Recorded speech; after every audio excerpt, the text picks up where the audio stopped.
The streets of Los Angeles were sun-kissed in the early hours of a Friday morning. The whole city screamed beauty as everyone made their way, hustling and bustling. Most of them were rushing to work, not taking time to bask in the beauty that was all around them. Amidst the city, the Elite Motors building stood proudly at the hive of the city. It was one of the buildings that received accolades for their building and also their business. The building was a stunning architectural piece that screamed luxury and sophistication. The structure was made of glass and polished steel, angling upward like a shard of glass, piercing the sky. The entrance was flanked with towering pillars, alongside a grand atrium. Stepping inside, the expansive showroom unfolded before one's eyes like a gallery of automotive art. The cars, of course, were the true stars of the show. They were arranged on elevated platforms, each one spotlit like a work of art in a museum. It was well known among people that only those who had a lot of money could afford to do anything there. Above the main floor, a mezzanine level overlooked the showroom, providing a bird's-eye view of the automotive splendor below. This was where the offices and private lounges were located, reserved for the most discerning clients and VIP guests. John Harris surveyed the showroom as he was replying various texts from some of their customers. He was the man of the game. That was why he could be the manager, and he knew it well. Most would call him handsome because of his sharp jawline and grey eyes. He watched as a dishevelled figure appeared at the entrance of the building, running past the security guards. Just a glance at the man who wore jeans, a faded t-shirt, and had unkempt hair made John irritated. This could be a potential threat to the company as a whole. "Can I help you?" John asked, raising his hand to halt the security guard from doing anything more. The man, whose gaze was all over the place, suddenly locked his eyes with John's for a second. His gaze dropped, and he mumbled, "Just looking. I see. Well, I'm afraid we don't allow browsing here. This is a high-end dealership, and our cars are for serious buyers only." The man's gaze flickered. "I'm looking for a Maserati. My brother has one." John raised an eyebrow. "A Maserati? I think you may be in the wrong place, friend."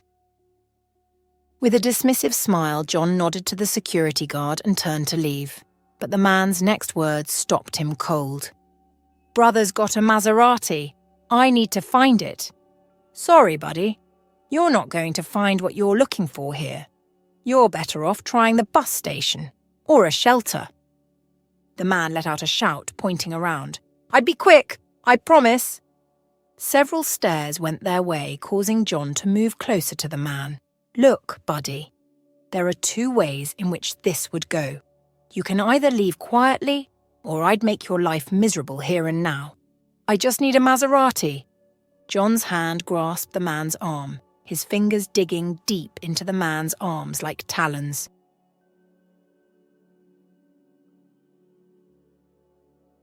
"You're not welcome here," he sneered. The man's eyes widened, as if pleading for him to answer him. John's gaze remained cold, unyielding. With a firm grip, John dragged the man toward the entrance, ignoring his stumbling feet. The man's protests were muffled, looking around at the multiple gazes that were struck at him. Sarah Mitchell's words were halted by the scene that was unfolding. She gave her client a small smile, apologizing for the distraction. The deal was closed, so all she had to do was to sort it out with her manager, who was causing a scene. Hastening her steps to the entrance, she watched as John shoved the man out of the building, and she couldn't help the way she felt uneasy. "Sir, that was harsh." She placed her hand on his arm. He seemed harmless. John's gaze snapped toward her as his eyes flashed anger. "Mind your own business, Sarah. This doesn't concern you." "It concerns me when we treat people like that. He was just looking for something." He scoffed, taking a look at her again as if she was out of her mind. He was looking for a handout. "We're not a charity, Sarah. We're a business. We're a business that relies on people, on relationships. Treating someone with kindness doesn't hurt our reputation. It enhances it. John's face reddened, biting his lower lip. You're not going to lecture me on compassion, Sarah. Take a good look at this man and tell me if he looks like a potential client. I know what it takes to succeed. And if you keep sticking your nose in where it doesn't belong, I'll make sure your sales commissions suffer. Cut them in half, if need be. She smiled, watching as John waited for a response from her. A response that he knew she wouldn't give. It was after he was sure that she wouldn't say more that he walked back into the building, muttering under his breath. Situations like this angered her to the core because she knew what it felt like to be discarded and not heard. As she looked around, she couldn't find the man anymore. I could swear that he was just standing here. Miss Mitchell, the boss wouldn't like to see you out here. One of the security guards by her side whispered to her ears. Sarah merely turned to the security guard, smiling at what he had just said. Well, he wouldn't even notice. Her feet shuffled their way further out of the building, closer to the open gates, yet she couldn't sight him again, and it felt like she had lost something all of a sudden. Maserati is beautiful. She recognized the voice immediately, turned and headed towards the parking lot. The parking lot was occupied by various cars of different sizes, ranging from the least expensive to the most expensive. She was sure that she heard the voice of the man, but she couldn't find him anymore. Her eyes scanned the area subtly, not wanting to call the attention of the manager, John. Her eyes finally landed on a familiar figure at the far end of the parking lot. The man was sitting on a bench with another security guard standing over him, but she could see that his eyes were on the cars, not on what the security guard was saying. She tapped the security guard's hand lightly. I'd take it from here. There was relief written over the security guard's face at her words. Hi, she said softly, introducing herself as soon as the security guard was out of earshot. I'm Sarah. I saw what happened earlier. I just wanted to make sure you're okay. The man's eyes flickered towards her just for a few seconds before returning to the cars. I'm David. He gazed lovingly at the cars. And I'm fine. Just looking for something. Sarah noticed that he wasn't really paying attention to her, as his focus fixed on the vehicles.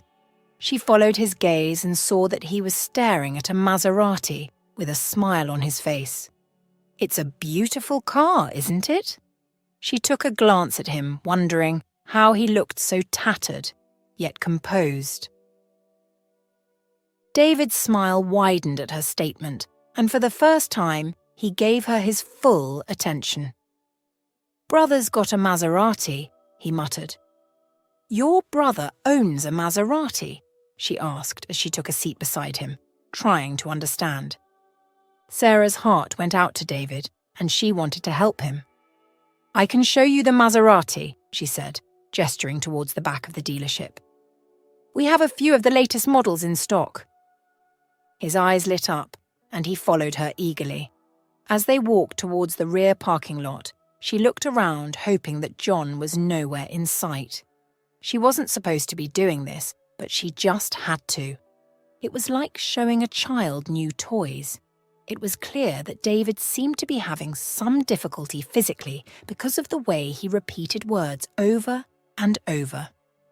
The private lot was only accessible to specific staffs who had a unique ID, so there were no security officers nearby. If there were, she would have to explain why she was bringing in a man who looked homeless into such place. As they got in, she watched as his eyes looked like they would pop out of their sockets. This is one of our latest models. She finally stopped before one of the vehicles.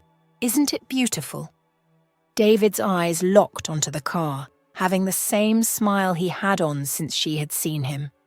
He reached out a hand, hesitated, then gently touched the car's surface, as if connecting with it. Sarah, what do you think you're doing? John stormed towards them. You're not supposed to be showing him around. I'm just showing him the Maserati, John. It's no big deal.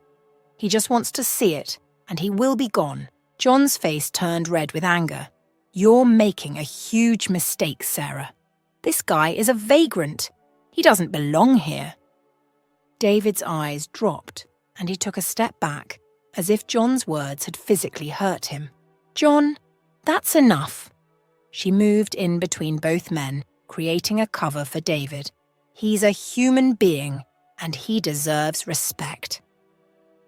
John sneered at her. When you were hired, I thought you had great potentials of becoming bigger and better, but I was clearly wrong. You're not thinking about the business. You're fired. Effective immediately. You can't fire me for showing compassion. What if he is your family member? Would you treat him this way? John moved closer to her, that their bodies were almost touching. Watch me. You're done. Get out of here, and don't come back. He began to move away from them when he turned again. I'd make sure you don't get any reasonable job anywhere. Nobody messes with my authority and gets away with it. As the security officers escorted them out of the private lot, Sarah turned to David. Wait for me outside. I'll just grab my things. David nodded, his eyes still fixed on the Maserati, as if reluctant to leave its presence. She hurried inside, thinking about how she would survive after. The job was one of her answered prayers, and she never imagined that she would lose it over a small issue. John's threat seemed to ring in her head over and over again, but she waved it aside. Looks like someone's got a soft spot for vagrants, she heard someone say behind her. Guess that's what happens when you're too compassionate for your own good. This would surely teach her a lesson. Sarah's face flushed with embarrassment and anger, but she refused to give anyone the satisfaction of a reaction. She gathered her things and walked out the door, her head held high. Outside, David was waiting for her, his eyes scanning the area as if searching for something or someone. Ready to go? Sarah asked, trying to sound casual despite the turmoil inside.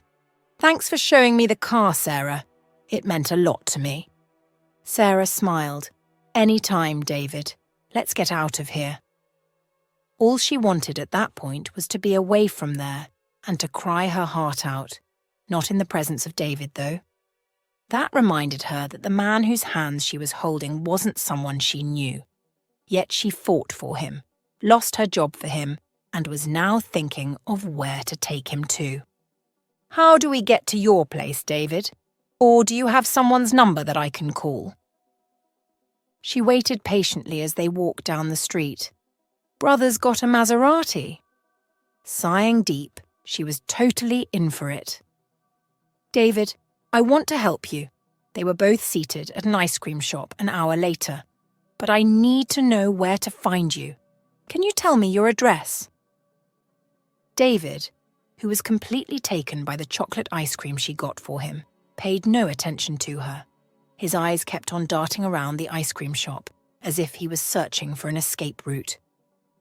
Please, David, she started saying again. I promise I'll keep it confidential. I just want to help you get back home. His gaze returned to hers, and he seemed to study her face, as if searching for any sign of deception. After a long moment, he finally spoke. 1423 Oak Street, his eyes dropping as if ashamed. Sarah's heart skipped a beat. She knew that address. It was in a rough neighborhood, one that was often associated with crime. Thank you, David. I'd get you home safe. Few minutes later, they boarded a cab. It was already a long day for her, but she knew she had to do this. If he was staying alone, it wasn't safe at all for him to be living in such an area. Not long after, as they arrived at the address, she was shocked. The small house was weathered, with peeling paint and a patchy lawn. It looked like it had seen better days. David, are you sure this is the right address? Sarah asked, holding him tight, as they waited outside the house. Before David could respond, a woman burst out of the house, tears streaming down her face. David! Oh, David! she exclaimed, rushing towards him. Sarah's eyes fixed on the woman, who was wearing a worn apron and had a look of relief on her face. The woman embraced David, holding him tightly as if she'd never let him go. It wasn't until David pulled away from the hug that the woman noticed Sarah, who was watching them. "I'm so sorry, please come in for a moment." Sarah was about to decline the invitation when she saw the pitiful look on the woman's face, and that changed her mind. As she entered, her eyes adjusted to the poor lighting of the sitting room as she allowed her eyes to wander. She noticed that the woman had a bit of a limp when she walked, making her a bit slower than she would have been. "I'm so sorry about David. He has been gone since morning when I was attending to a call." The woman gave Sarah a cup of water, giving her son a look. "Go wash up this instant. I'm Rachel Wilson, David's mother," she continued when he was out of earshot. "I'm sorry I don't have much now. I'd have made something better for you." Sarah smiled. "I'm Sarah Mitchell. You don't have to apologise. He came over to our dealership earlier today and was adamant about getting a Maserati. The manager wasn't hearing a word of it, which made me step in. One thing led to another, causing me to lose my job." Rachel's expression went from pitiful to shock.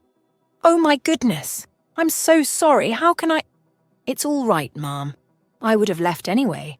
The whole attitude from the manager in charge was killing me already. This was just an easy way out." She took a sip of water, feeling thirsty. "I only have a question. Why does David want a Maserati?" Rachel wiped her hands on her apron, trying to smile. "Few years ago, David got a bit aggressive for a while and nothing could calm him down. Not my words, or his comic books. The only thing that got to him were cars. So after he got all worked up one day, it just slipped from me that his brother has a Maserati. That worked faster than anything I tried prior to that." "Oh, he has a brother?" Rachel heaved a sigh, looking distant all of a sudden. "You see, David was born with several health problems, and his father left us when he was just a baby. I was left to care for him on my own, and it was a daunting task. When Lance, his brother, was born a year later, I thought I had found a new sense of purpose. But David's needs were so great, and I had to make a heartbreaking decision." Her voice cracked as she struggled to continue. "I made the decision to put Lance up for adoption. I knew it was the only way to ensure he had a chance at a healthy and happy life, as I simply didn't have the resources or energy to care for both boys. It was a painful choice, but I thought it was the right one at the time." Sarah felt her eyelids become heavy as she watched Rachel wipe her tears, unashamed.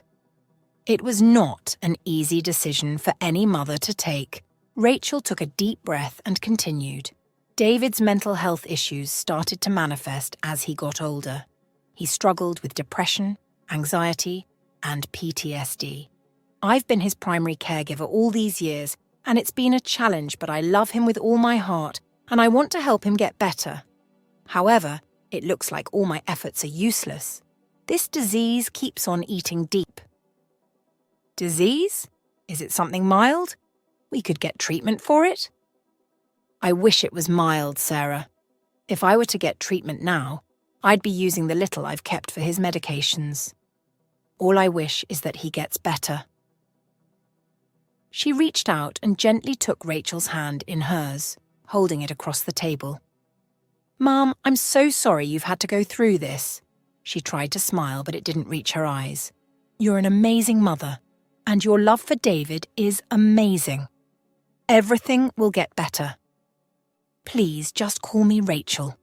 She held Sarah's hand tighter. It was until Sarah got home that she crashed to the floor in tears. She cried for the job she lost, for Rachel, for David, and the whole situation. Her tears came without restriction and second thoughts. When she struggled to get up from the floor, she went straight to the refrigerator, took out the big cup of ice cream, and put on the television to watch a comedy series. That was the only thing that could relieve her a bit. The sound of broken bottles being crushed woke her up the next morning. It was the only thing that managed to get her up most times, unlike nature sounds. Turning over to her side, she gasped. She was late for work. If she was to get there at a manageable time, things had to move fast. Jumping out of the bed, she rushed to the bathroom, her feet barely reaching the floor. It wasn't until she reached for her towel that she hesitated. Something felt off. It was then that it hit her. The flashbacks of yesterday, David and Rachel, and the tears that followed. She didn't have a job to go to anymore. The whole thing seemed like a joke to her. Letting off a sigh, she made her way back to her bed and slid in back, taking her phone along with her. Now that she had no job, the next thing would have been for her to get another decent job to keep her on her feet, but she wasn't just interested in any of those yet.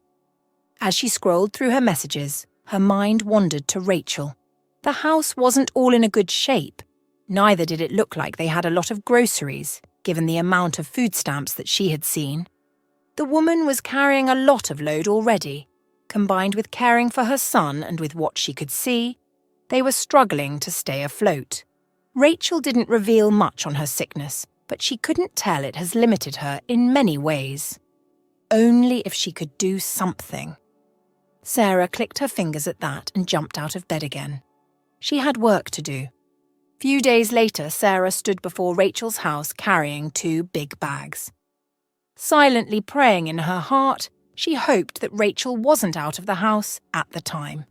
She took hurried steps to the door, despite the heavy load, and knocked twice. The door was opened after a few seconds, revealing a wide-eyed Rachel, who was shocked to find Sarah standing on her porch. "Sarah, what are you doing here?" she stuttered, as her eyes went straight to the bag she was carrying. "Hi, I'm sorry for just coming here out of the blue. It didn't pass through my mind to exchange numbers." "Well, I just decided to bring these over." She held the bags up high. "Sarah." Rachel's voice trailed off as Sarah brushed past her, entering the house. "Ugh, my hands are hurting a bit." She made her way to the kitchen before Rachel could say anything else. "Oh, hi, David. What are you up to?" "Just watching a car race." David, who sat on the floor, didn't glance at her as his eyes were fixed on what he was watching. She went on to the kitchen and began unpacking the groceries on the counter. Rachel trailed after her, looking as if she had seen a ghost. "My goodness, Sarah." She put her hand over her mouth, not getting over what she was seeing. "I don't know what to say." "You don't need to say anything. All I want from you now is to go to the sitting room and watch the car race with David. When I'm done here, I'll let you know." Rachel's legs were stuck to the ground watching Sarah arrange everything. It wasn't until she sat with David that she felt tears threatening to fall. A week and a half had passed since Sarah's second visit, and Rachel was starting to get used to it, but not completely. This time, Sarah showed up with an apron in hand, alongside groceries and board games. Rachel watched in amazement as Sarah effortlessly whipped up a hearty meal, like she did the last time she was there. Soon she began to lose count of the times she had come to her place, and even David warmed up to Sarah more. One day, as they sat down to eat, Rachel's curiosity finally got the better of her. "Sarah, I have to ask, why are you doing all of this for us? You barely know us, and yet you're treating us like family." Sarah's hands paused mid-air, giving her a quick glance. "I know it sounds strange, but I just feel drawn to you both. I can't explain it, but I just feel like being here all the time. You both make it easy. But why? We're not exactly needy. And you have your own life. You should be hunting for a job." Sarah's smile was gentle as she placed her spoon lightly on the dish plate. "I know, and I've put in an application for some jobs now, but sometimes you just know when something feels right. And this feels right. You and David, just give me that thing and I want to help." "Thanks, Sarah. You're really kind." David, who had been quietly observing the exchange, spoke up, smiling. "It's nothing, sweetie. I'm just glad I can help." As they continued to eat, Rachel found herself feeling more comfortable about Sarah being around. Maybe it was the way she moved with such quiet confidence, or the way her eyes sparkled when she talked about books. Whatever it was, she felt at peace with it. When Sarah left their place hours later, she thought about what Rachel had asked her and realised that she had never really given it some thought. It just felt like it was what she was created to do for her and her son. Clive Owen strolled outside one of his various dealerships as he watched the premises. This was something that he had built from scratch, so from time to time, he would go on random visits when he had the time. As he walked past the garbage can, something familiar caught his eye. Moving closer to it, he bent to pick up what seemed to be a badge that his staff used. As he examined it, Sarah Mitchell was boldly written on it. This wasn't what he meant to do, but it would be okay to confirm. Walking into the dealership, he felt eyes stuck on him, just in that short moment. "Good day, sir. How may I help you? Do I need to—" Clive stretched his hand forward, giving the man before him a full view of the badge. "Where is Sarah Mitchell? I found her badge lying by the garbage can." "I'm afraid Sarah Mitchell no longer works here, sir," he stammered, avoiding Clive's eyes. Clive's eyes narrowed. "Why?" The young man glanced around nervously before leaning in. "I don't know the details, sir, but the manager might be able to explain." "Go get him then. Tell him I'd be in the office." It didn't take more than that to get John rushing to Clive's office. When he arrived there, Clive could sense a hint of unease from him. John's eyes darted back and forth, as if searching for an escape route, before finally settling on Clive's face. "So I hear that one of the staff no longer works here. I found her badge around the garbage can. What happened?" John nodded, eager to speak all of a sudden. "She wasn't adhering to the rules that have been set. I tried to correct her, but she proved much more stubborn. It was a sacrifice that I made for this company." "Sacrifice? Tell me, what was she like working here?" John hesitated, his eyes scanning the room as if searching for inspiration. Sarah, she was a good worker, sir. Always on time, friendly with the customers. But what, John?" His voice dropped to a whisper. "But she had a bit of a reputation, sir. Some of the other employees found her a bit odd."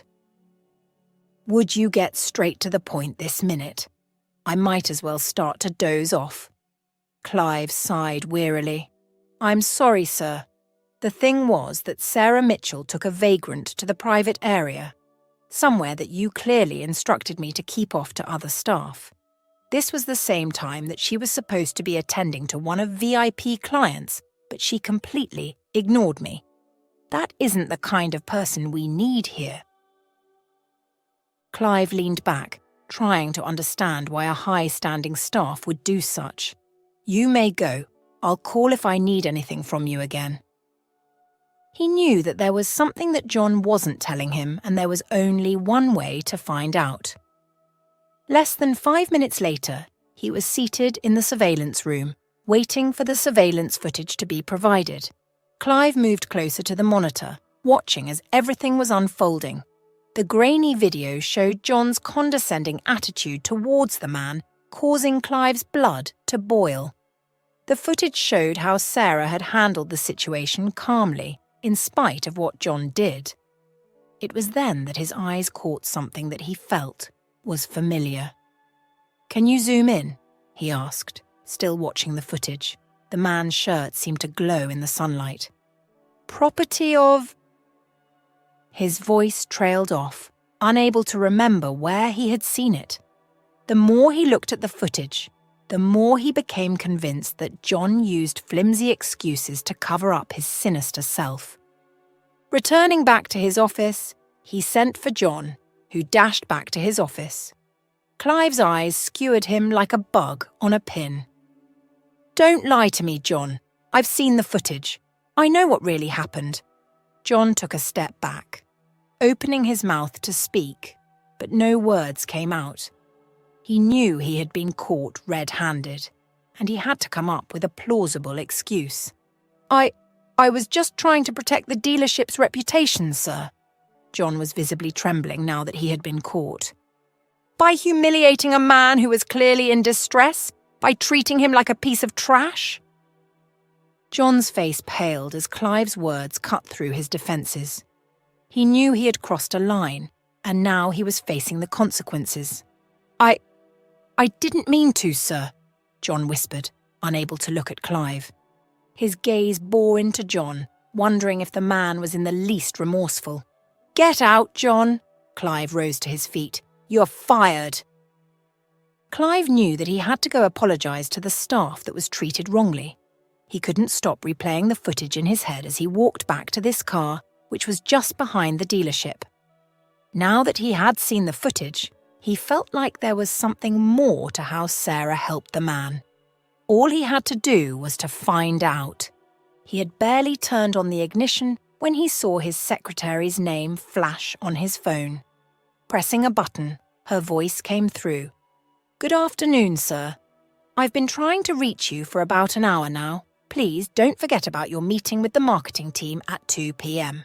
They are waiting for you at the downtown office. He nodded as she spoke, turning on the ignition. Got it. Thanks for the reminder, Dee. Fortunately, he was close to the downtown office, which meant that he could still beat time. There wasn't much that he could do all alone, which was why he needed a good team, especially when there were new products to be brought to the table. On getting to the office, he was met with a variety of expressions from the marketing team. Spill it. The head of the team looked around as if confirming from her members. Well, there was a little mishap that happened today, and it could have been avoided if something was done earlier. Clive made his way to the chair at the opposite end of the table, tapping his fingers on his lap as he went. The products that were supposed to be brought out to the public have some issues, and we would need time to rectify the issue. A young man by the team leader let out a grunt. A total of 20 heads turned to see what was going on with him. No one should give me that look when you know fully that we all told her to tell him earlier. If that was done, all this explanation wouldn't be— Jason, the woman shrieked, alarming Clive, who was now very worried about the team that was supposed to give good PR for the company. Anita! Clive waited until she tore her menacing gaze away from Jason before he continued. It is glaring that there is an issue within your team and you haven't rectified it yet. Anita looked sideways, biting her lower lip. It isn't what it looks like, sir. Even a blind man would be able to detect. He rose to his feet immediately. I just want to know one thing. Would you be able to work on your team and every other issue as soon as possible? Or should I just get another team? You of all people know that I don't have time on my hands. We will fix everything. I'm so sorry about all this. She moved quickly to his side as he walked out of the office, desperately wanting some peace and quiet. He got into his car while she stood outside, still apologising. Tapping the first number on his call log, he shook his head. I need you to help bring another marketing team together. It looks like they aren't competent enough. And please get them new air conditioners. He wrapped his requests to his assistant before cutting the call. The rest of the day was filled with other events for him. After he left the office of the marketing team, he went straight to another meeting, then to another. By evening, when he was done with everything, he was both tired and famished. As he was waiting for the traffic light to turn green, he glanced casually at his phone and remembered that he wanted to call Sarah Mitchell. The light turned green and the car surged forward. He activated his phone's voice assistant. Hey, dial Sarah Mitchell's number.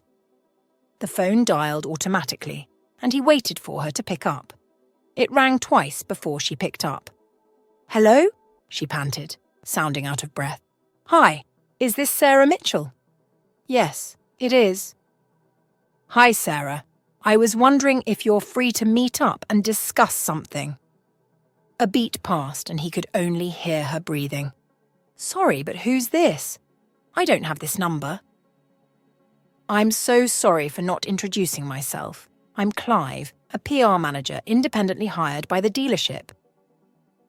Something crashed at her side, and he heard her sigh. Oh, I never knew that even existed. So how may I help you? I wanted to talk to you about the incident that happened at the dealership where you used to work, he asked, as he looked out the window, looking for somewhere to get a quick dinner. I don't know if that's important. I guess you can just get your facts from the manager or something. Please, I'm kind of busy right now. Clive ran his hand through his hair. I believe it's best to hear from both sides when it comes to situations like this. When will you be free then? There was a brief pause on her end, and he thought she had ended the call. Tomorrow afternoon at Dino's Diner. Let's say around noon. Thank you so much. I'll be there. Feeling satisfied, he did a little victory dance. He almost thought that she was going to refuse seeing him. All he wanted now was good food. Just as he was driving, he sighted a restaurant and quickly swerved to the side. What would you like to get, sir? A waitress walked up to him as soon as he was seated. Just give me the best, please. The next day came by quickly, and Clive was all ready for it. Dino's Diner was a popular place that sold nice and decent food, and they were well known for their ice cream. It had a family feel to it, due to the fact that a portion of the room was divided into booths. As he walked into the diner, he was amazed at the amount of people that were in the diner, despite it being noon. Just as he was about to dial Sarah's number, he sighted her in one of the booths, engrossed with her phone. With a smile on his face, he headed towards her. Mind if I join you? He asked, startling her. I'm the guy that called you yesterday, Clive. It was then that she broke into a smile. Oh, hi. Please, you are free to sit. She gestured to the empty space across from her. Would you like to get something before we start? Sarah shook her head, setting her phone aside. Believe it or not, I just finished a jumbo-sized cone before you came. If I take another scoop of ice cream, my stomach might burst wide open. Well, we don't want that to happen. He placed his hand on his chest, laughing heartily. I don't want to take much of your time, Sarah. I'd just get straight to the point, Clive started, turning all professional immediately. Sarah nodded, anticipating what he was going to say. So tell me about your experience working at the dealership.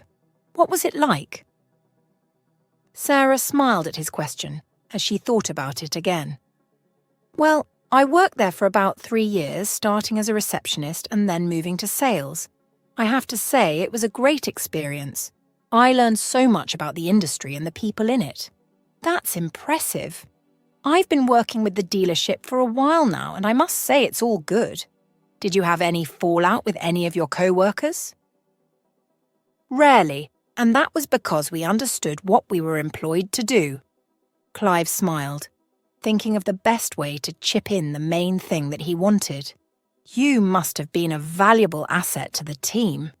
I'm surprised they let you go. The thing is, it's something that just happened, and I'm just happy to be doing what I'm doing now. I have to ask, Clive said, leaning in. What happened that day with the man? You know, the one who came in looking for a car. He came in asking for a Maserati, not to buy one, but just to see it. I take it that he didn't look so good physically, but that wasn't supposed to be used against him. The manager threw the man out, saying that he was a vagrant and all.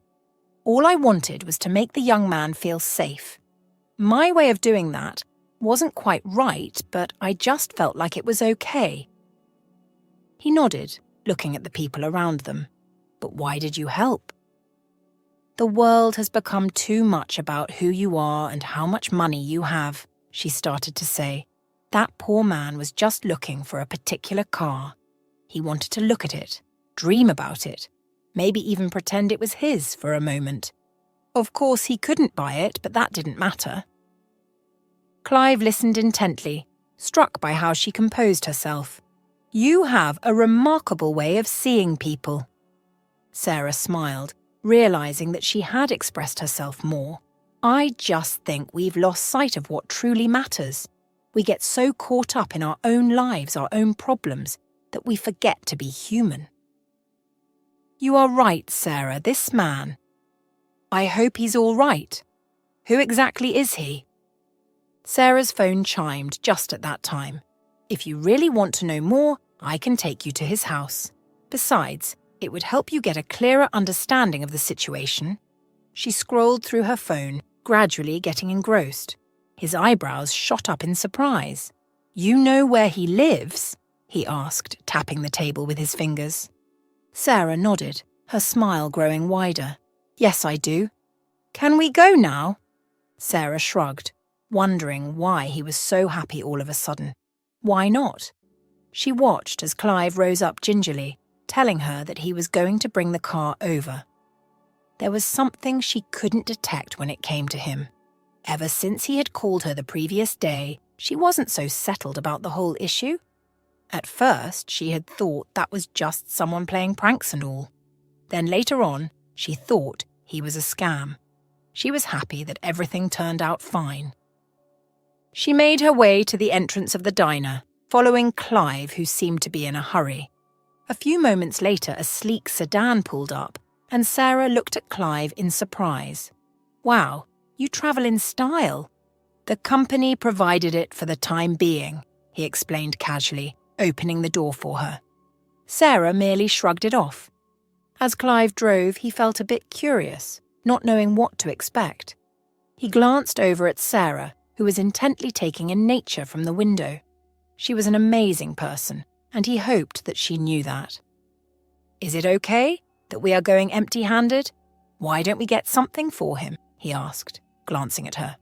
That's all right. We can just stop at a store to get whatever. I guess we should make a stop at the next one. A stop was made, and 20 minutes later, Sarah and Clive stood at the porch of Rachel's house as Clive carried the groceries. His mother is such a strong woman, believe me. Sarah whispered into his ears as she rang the bell, waiting for her to answer the door. Oh my, Sarah, I thought you said you had something to do today. Rachel stepped out to hug Sarah. You should have let me know. I'd have made your favourite. I'm sorry for coming like this with a visitor. Something actually came up. It's at Sarah's mention of a visitor that Rachel glanced behind her. Clive merely bowed slightly in greeting, smiling at the woman. Rachel took a step back, still staring at Clive. He almost checked his appearance to see if something was wrong. Forgive my manners. Come on in. Sarah nodded, stepping aside for Clive to pass. I'm sorry again. He's actually an independently hired PR manager by my former workplace. All he wants to do is to ask a couple of questions and check in on David. Are you sure that he's really a PR manager? Rachel had to ask Sarah, who was already shaking her head. I'm sure. Clive was already in the sitting room, dropping the things that they got on the floor by his chair. The sitting room was divided by a bookshelf that didn't have any books on it. He saw a photo book and decided to just look through it. As he flipped through the photo book, he saw a picture that seemed familiar. Would you like water or orange juice? Rachel suddenly appeared before him, smiling, and looked concerned when she saw that he wasn't smiling. But Clive wasn't smiling at all. Why do you have a childhood picture of me, Mom? He watched as her expression turned sour, and he couldn't help the sinking feeling he felt in his stomach. It felt like everything around him was now in black and white. I promise that I can explain, Lance. Rachel looked as if she would fall down any minute with the way her face was pale. Clive rubbed his hands together. Lance? I just called for pizza and it should be here. Sarah's voice trailed off when she saw the looks on their faces. What's going on? You are my mother, aren't you? The only person who would have been able to protect me, yet you abandoned me? He ran his hands through his hair, leaving the photo book on his lap. Rachel burst into tears that minute, falling to the ground, but Clive didn't care. How could you do that to me? How could you just leave me? It was so hard to not run crazy when I realised that I was adopted. I looked nothing like them and no one would say a word even when I asked. Clive, just calm down. Sarah rushed to his side, putting her hands on his face. Let's just sit and talk everything over. So you knew? And you didn't say a thing when you saw me? Yet you made me drive here, knowing that she's my mother. I didn't know that you were her son. How could I have known, Clive? Rachel moved closer to the duo, touching Clive's feet, but he angrily stood up, moving away from her reach. I just need to get some air, because my thinking gears aren't exactly the way they should be now. Mum, isn't this brother, the one who has a Maserati? Mum? 3 pairs of eyes hit David, whose clothes were dripping water. Clive flashed a glance at Rachel, then back at David, and it was then he remembered what the shirt meant. Seeing that he was now the centre of attention, he rushed out of the room, causing Sarah and Rachel to run after him. Clive, please come back, I can explain. Sarah rushed to his side as he entered the car. It isn't what you think, Clive. Just come in, and you'll see.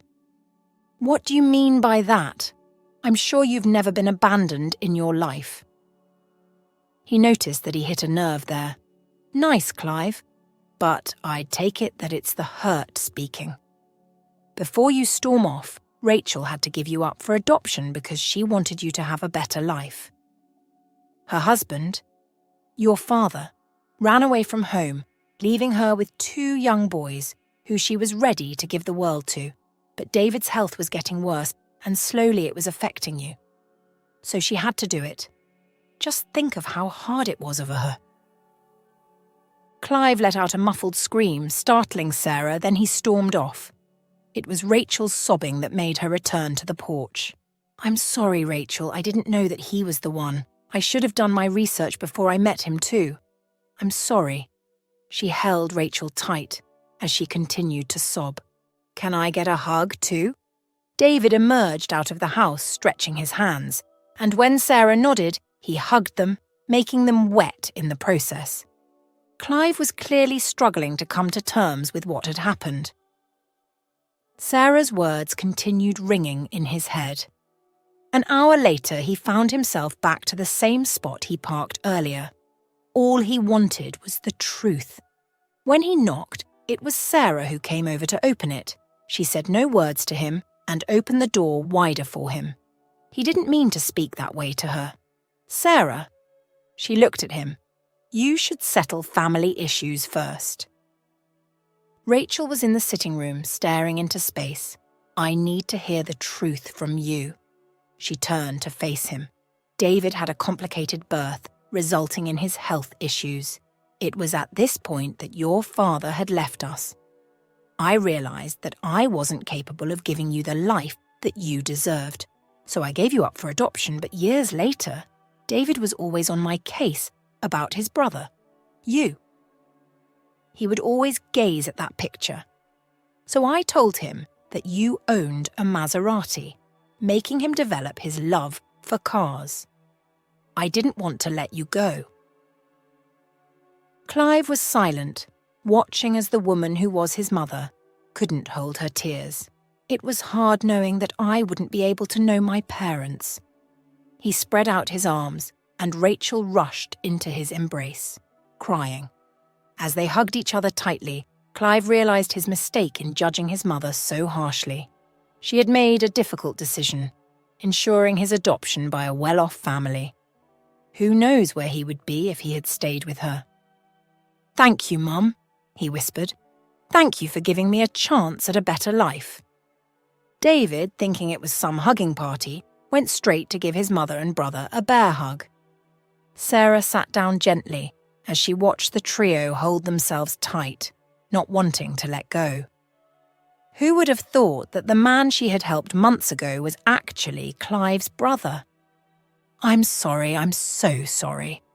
Don't be. It's not your fault that all this happened. Taking care of David isn't easy at all, and I understand that. I'm more glad that I've found my birth mother and my own brother. The family that adopted me didn't adopt any other child. Growing as an only child was pretty lonely and tough. But now I have an elder brother. Sarah started to clap, jumping to her feet. Is it just me, or does this not call for a celebration? A big one at that. Mum, go get dressed. I'd like to take you to a nice place to eat. The next hour found the four of them in one of the most expensive restaurants in Los Angeles. Tables were set with fine china and silverware that Sarah was scared to touch at first. Looking around, she realized that the whole restaurant was empty. Did you book the whole restaurant? She finally asked the question that was pounding in her head. You must be so rich. Would you rather I did not? Clive gave her a nudge on the shoulder, smiling. He has been smiling more than he has his whole life. The realization that he finally had his true family with him gave him peace and happiness. I want to give you the world, Mom. Everything you deserve. Rachel's eyes welled up with tears as she reached out to touch his hand. Forgiveness, Clive. That's all I need.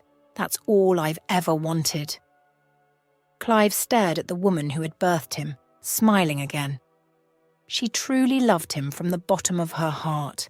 It was a love that knew no doubts whatsoever.